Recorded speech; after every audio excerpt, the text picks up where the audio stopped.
नमस्कार शेतकरी मित्रांनो, स्वागत आहे तुमचं आपल्या ए टू झेड क्रॉप या यूट्यूब चॅनलवरती. शेतकरी मित्रांनो, आपण जर माझ्या चॅनलवरती नवीन असाल तर चॅनलला सबस्क्राईब करा आणि व्हिडिओ आवडला तर लाईक करा आणि वरती दिलेलं जे बेल आयकन आहे तुमच्या चॅनलवरती ते प्रेस करा, जेणेकरून तुम्हाला माझ्या प्रत्येक व्हिडिओचं नोटिफिकेशन मिळत जाईल. तर शेतकरी मित्रांनो, आजचा विषय आहे की आपण आले पिकाच्या महत्त्वाच्या जाती ज्या आहेत तर बघणार आहोत. एकूण आले पिकामध्ये जास्त प्रचलित म्हटल्यावर 6 जाती आहेत आल्याच्या.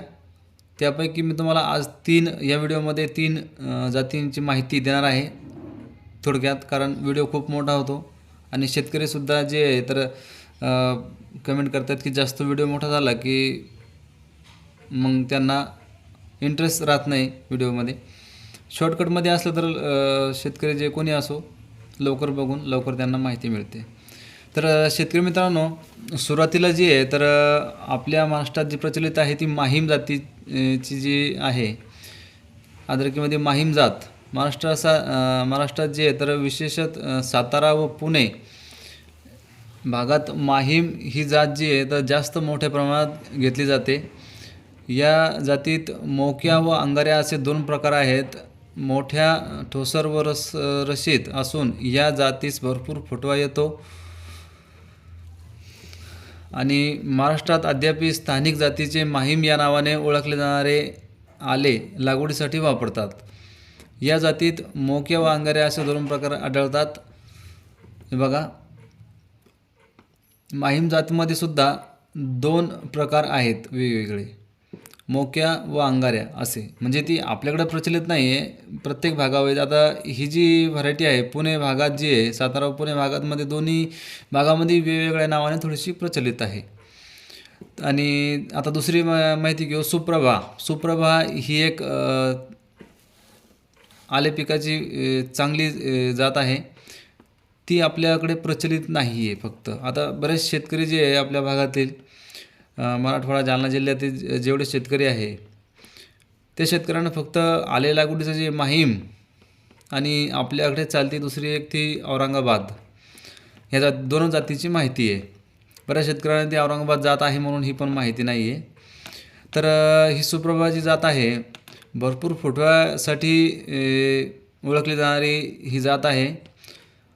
फणीचा रंग जो असतो त्याचा करडा असतो आणि ही ओले आल्यासाठी म्हणजे डायरेक्ट ग्रेव्हीसाठी वापरण्यासाठी किंवा इतर कशासाठी का होत नाही खाण्यासाठी.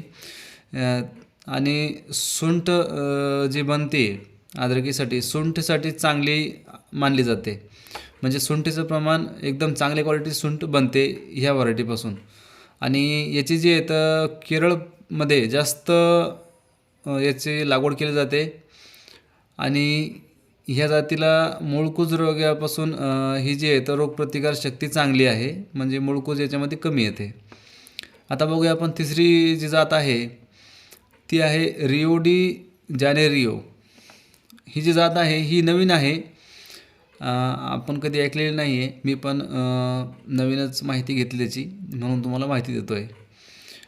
हे मला काही स्वतः माहीत आहे असं काही नाही आहे. मी माहिती घेत असतो ऑनलाईन किंवा मग काही पुस्तकं वाचून, तर त्या अनुषंगाने तुम्हाला माहिती देतो आहोत शेतकरी मित्रांनो.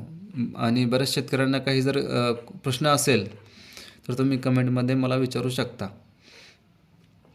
ही जी जात आहे ही ओल्या आल्यासाठी अधिक उत्पन्न देणारी जात आहे. म्हणजे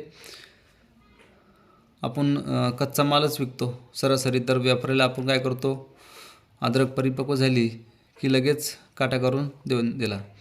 तर त्यासाठी ही चांगली आहे. जर तुम्ही 7 महिन्यात सुद्धा हार्वेस्टिंग करू शकता तर चांगलं उत्पन्न देणारी ही जात आहे. आणि आले पिकवणाऱ्या सगळ्या प्रांतात म्हणजे ए टू झेड प्रांतात, म्हणजे महाराष्ट्रात, मराठवाड्यात, विदर्भात, कोणत्याही राज्यात, कोणत्याही प्रदेशात चांगली येणारी जात आहे.